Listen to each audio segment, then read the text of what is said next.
মা ভোর হওয়ার আগেই উঠতেন। আমি ঘুমের মধ্যেও টের পেতাম রান্নাঘর থেকে ভেসে আসছে কিছু একটার গন্ধ। সেই গন্ধটা ছিল ভালোবাসার গন্ধ।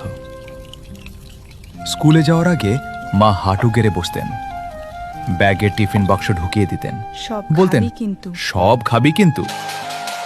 আমি মাথা নাড়তাম, কিন্তু মনে মনে জানতাম সব একা খাবো না। টিফিনের বেলায় আমরা গোল হয়ে বসতাম, বাক্স খুলতাম। সেই মুহূর্তটা, 4টা ছেলে, একটা বাক্স, মায়ের হাতের রান্না।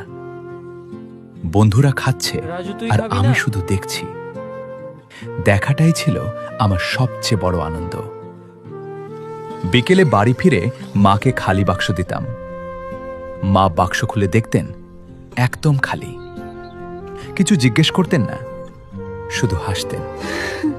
সেই হাসিতে বুঝতাম মা জানতেন। মা সব সময় জানতেন।